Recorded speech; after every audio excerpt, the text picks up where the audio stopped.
안녕하세요. 자, 오늘은 고대의 책이죠. 레위기에서 가장 강렬하고 또 어떻게 보면 가장 흥미로운 부분으로 한번 들어가 볼까 합니다. 바로 성결법전이라고 불리는 레위기 16장에서 20장인데요. 이 수천 년 전의 지침서가 오늘 우리에게는 과연 어떤 의미가 있을지 그 비밀을 같이 한번 파헤쳐 보시죠.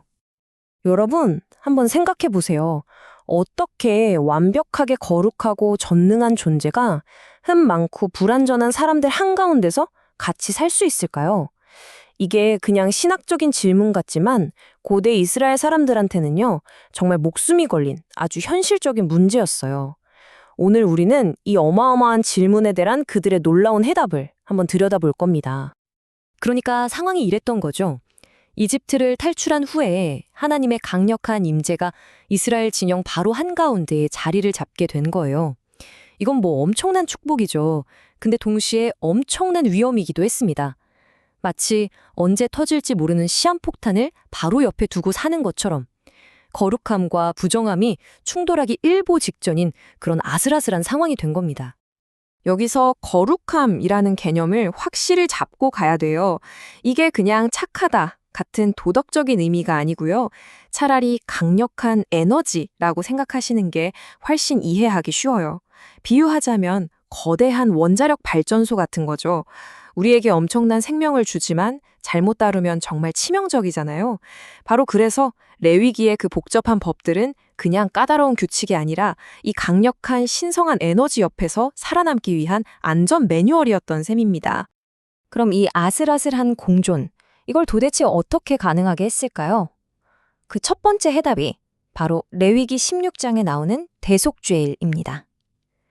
이건 말 그대로 공동체 전체를 위한 궁극의 리셋 버튼이었어요. 이 의식이 얼마나 긴장감 넘쳤는지 보여주는 배경이 하나 있는데요.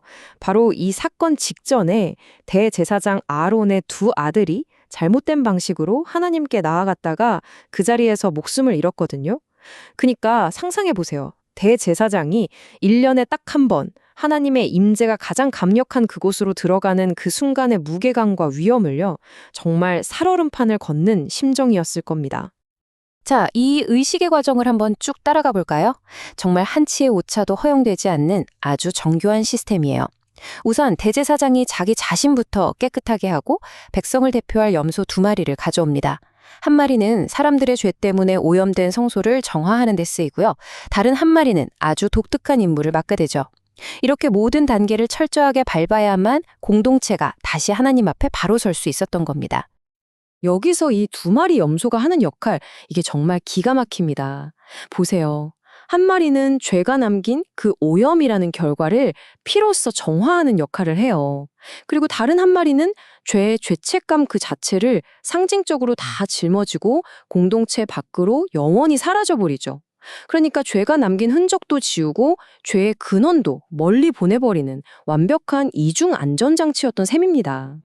하지만 이렇게 1년에 한 번 리셋 버튼을 누르는 걸로 끝나는 게 아니었습니다. 거룩함이라는 건 일회성 이벤트가 아니라 삶의 방식 그 자체여야 했거든요. 그래서 이제 17장부터 19장까지는 바로 그 일상 속의 거룩함, 이스라엘을 다른 민족과 구별되게 만드는 삶의 청하진을 아주 구체적으로 보여줍니다. 특히 피에 대한 규례가 아주 흥미로워요. 고대 사람들에게 피는 곧 생명 그 자체로 여겨졌거든요. 그러니까 피를 먹지 말라는 건 그냥 식습관 규정이 아니었던 거죠. 생명은 오직 하나님께 속했다는 그 사실을 매일 밥을 먹을 때마다 기억하게 만든 겁니다. 우리의 아주 일상적인 식사가 곧 거룩한 예배가 되는 그런 순간인 거죠. 그리고 이 거룩함은요, 성전의 담장을 훌쩍 넘어서 사회 전체로 뻗어나갑니다.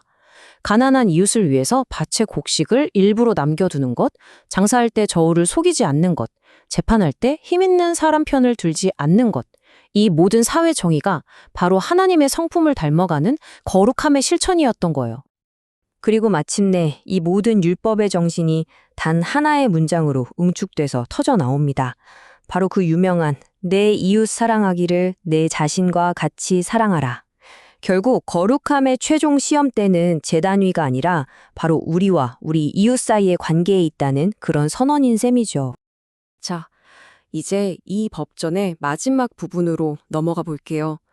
레위기 20장은 이 모든 것들이 그냥 이렇게 살면 좋다는 식의 제안이 아니라 아주 심각한 결과가 따르는 공동체의 기초법이었음을 분명하게 보여줍니다.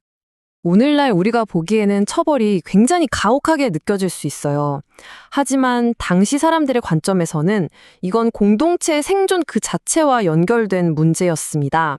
어떤 특정 행동들은 거룩한 공동체 전체에 치명적인 오염을 일으켜서 하나님의 보호와 임재를 불가능하게 만드는 아주 위험한 요소로 여겨졌던 겁니다.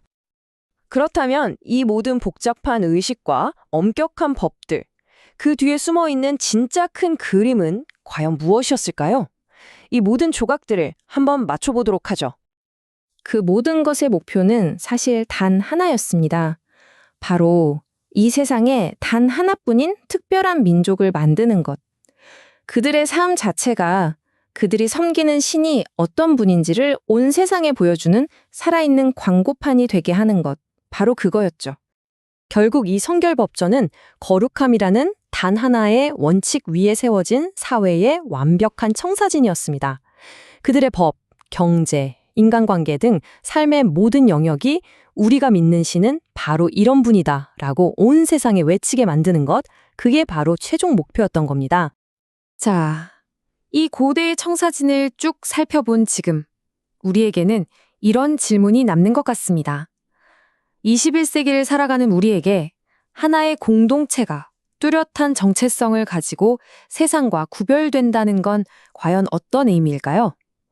여러분의 생각은 어떠신가요?